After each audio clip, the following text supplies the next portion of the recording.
The hard part here is putting in all the redundancy, all the reliability, all the systems you need to say, look, this thing can't land on somebody's head.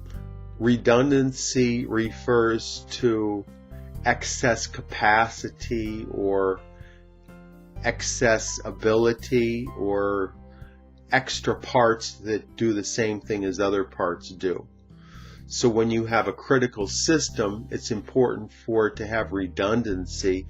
So if one thing goes wrong, then something else will be able to take over.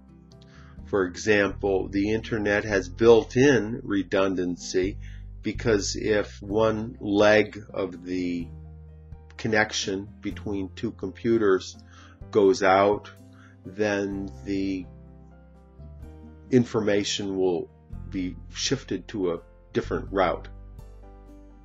And redundancy can have a positive meaning, like with critical systems, right? Because it will, if one part fails, the other part will take over and will not lead to a fatal error. And another definition, it means unnecessary. So if you write an essay, then you use two similar words, then one is going to be redundant. So it means unnecessary. You can eliminate it, correct? That's correct. Rockets generally have a lot of redundancy, multiple components doing the same thing. But certain components, there's no room for redundancy, and they have to depend on the one device to be functioning, or else the rocket will fail. The company realized they have too much managerial redundancy, so they're planning on laying off 10% of the managers over the next year. General Electric has a reputation for laying off redundant managers. Roughly 10% of their managers get laid off every year, so people have to try very, very hard to keep their jobs relevant within the corporate strategy. You know, deep in our corporate DNA at this point is people who like to pioneer, people who like to invent.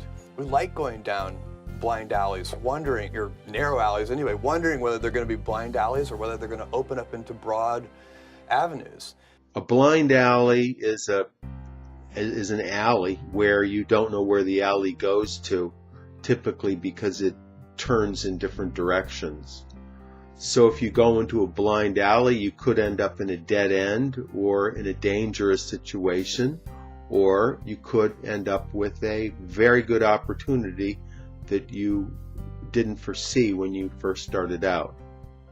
And in this context, blind alley is a metaphor, right? He talks about research and inventing new products. So when he says we like going down the blind alley, it means to take the course that is not easy to predict. Exactly. When Amazon first started their comments board, they thought they were going down a blind alley because they didn't know how it would turn out. And it's turned out to be a very good way for customers to determine which products they want to buy. Kids coming out of college, their first job is very much of a blind alley. They don't know where it's going to go, and a lot of times they end up working for the same company for the next 30 years. So what may start off as a blind alley ends up turning into a career decision. ESL-fullsteamahead.com